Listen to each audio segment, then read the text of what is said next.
जिंदगी में इतनी कठिनाइयां, इतने दुख और इतनी परेशानियां हैं, तो फिर क्यों नहीं भगवान आकाश में प्रकट होकर या अवतार लेकर मेरी जिंदगी की समस्याओं का समाधान करते।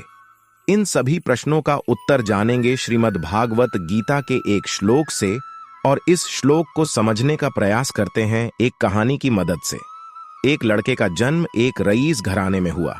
ऐश आराम की सभी सुविधाएं उसके पास थीं।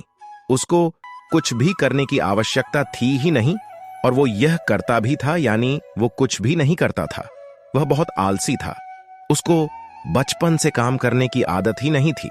उसके पिता ने उसको बहुत समझाया, पर उसका मन सोने और खाने पीने में ही था। एक दिन उसके पिता की मृत्यु हो गई।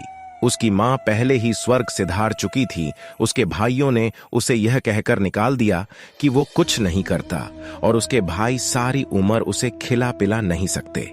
वो मन से उदास और पूरी तरह से टूट चुका था। पिता को खोने का दुख अभी समाप्त भी नहीं हुआ था कि उसके घर से उसे उसके भाइयों द्वारा जुदा कर दिया गया। वो निकल पड़ा बिना किसी मंजिल के। रास्ते में चलते चलते उसको बहुत भूख सताई। वो एक आम के बगीचे में पहुंचा। उसने देखा कि आसपास कोई भी मौजूद नहीं है। बगीचे की रखवाली करने वाला माली एक पेड़ के नीचे गहरी निद्रा में सो रहा था। तो उसने आम तोड़कर खाने शुरू कर दिए। थी तो यह चोरी ही, पर आलसी व्यक्ति को इसमें कुछ भी गलत नहीं लगा। अभी उसने 2 आम चखे ही थे कि तभी बगीचे के माली ने उसे देख लिया। माली उसके पीछे डंडा लेकर भागने लगा, और आलसी व्यक्ति ने माली के हाथ में छड़ी देखी और वो भाग निकला जंगल की ओर। जंगल बहुत ही घना था। इतने बड़े जंगल में जंगली और खतरनाक जानवरों का होना स्वाभाविक था, और आलसी व्यक्ति ने सुबह से केवल 2 आम ही खाए थे। वो भूख से तड़प रहा था। उसने देखा कि जंगल में कुत्ता है। उसने देखा कि उस कुत्ते की 2 टांगें हैं। वो कुत्ता धीरे धीरे 2 टांगों पर चल पाता था। आलसी व्यक्ति उस कुत्ते को देखकर समझ नहीं पाया कि यह कुत्ता जंगली जानवरों के बीच जीवित कैसे रह गया, क्योंकि वह तो बेचारा चल भी नहीं पाता था इस परिस्थिति में। इस कुत्ते का जीवित रहना अपने आप में किसी अजूबे से कम नहीं था। आलसी व्यक्ति यह सब सोच ही रहा था कि उसने एक शेर की दहाड़ने की आवाज को सुना, और आलसी व्यक्ति इस दहाड़ को सुनकर घबरा गया। आलसी व्यक्ति ने आगे की ओर नजर डाली और देखा कि एक शेर उस आलसी व्यक्ति की ओर बढ़ा चला आ रहा है। यह देखकर आलसी व्यक्ति के होश उड़ गए। वह घबराकर एक पेड़ के ऊपर चढ़ गया। पेड़ के ऊपर से आलसी व्यक्ति ने देखा कि शेर बढ़ा चला आ रहा है कुत्ते की ओर। शेर के मुंह में एक मांस का टुकड़ा था।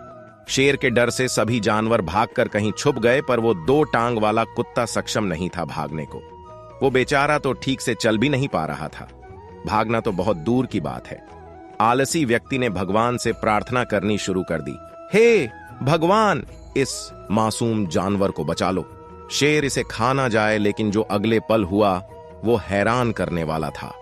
शेर के मुंह में जो मांस का टुकड़ा था, उसको वह लंगड़े कुत्ते के पास छोड़कर आगे चल दिया, और आलसी व्यक्ति भगवान के उस चमत्कार को देखकर बहुत प्रसन्न हुआ।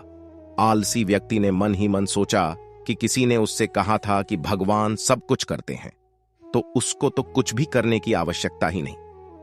भगवान ने उसको जन्म दिया है तो उसके बारे में कुछ तो सोचा ही होगा। अब उसको लगा उसको बहुत बड़ा ज्ञान प्राप्त हो गया है, और वो जा बैठा पेड़ के नीचे इस प्रतीक्षा में कि भगवान उसके लिए भोजन का इंतजाम करेंगे। कुछ घंटे बीत गए, भगवान ने किसी को नहीं भेजा। आलसी व्यक्ति की नजर बार बार उस व्यक्ति को ढूंढ रही थी जिसको भगवान ने भेजना था उसको खाना खिलाने के लिए, पर कोई नहीं आया। भगवान ने किसी को भेजा ही नहीं। पूरी रात बीत गई, परंतु कोई नहीं आया।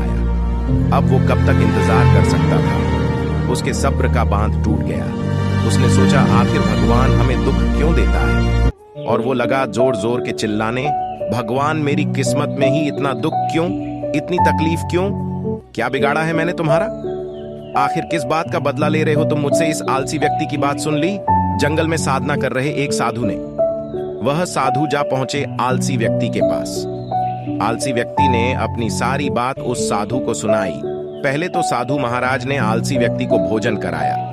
खाना खाने के बाद आलसी व्यक्ति ने भरी आवाज में साधु से पूछा, भगवान ने उस लंगड़े कुत्ते पर भी दया दिखाई, परंतु मुझ पर जरा दया नहीं दिखाई। आखिर क्या कारण है भगवान की इस बेरुखी का? भगवान हमें दुख क्यों देता है? साधु ने उत्तर दिया, यह सत्य है। भगवान ने हम सभी के लिए एक योजना तैयार की है और तुम भी उसकी योजना का हिस्सा हो, परंतु तुम भगवान के इशारे को नहीं समझे। भगवान तुम्हें उस लंगड़े कुत्ते की तरह नहीं बनाना चाहता, बल्कि भगवान तो चाहते हैं कि तुम उस शेर की तरह बनो जिसने उस लंगड़े कुत्ते की मदद की, उसको खाना खिलाया।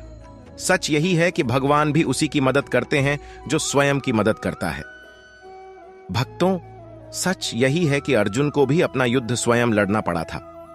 हाँ, भगवान अपने भक्तों की मदद जरूर करते हैं। कर्म तो भक्त को ही करना होगा, जैसे अर्जुन ने अपना कर्म स्वयं किया था।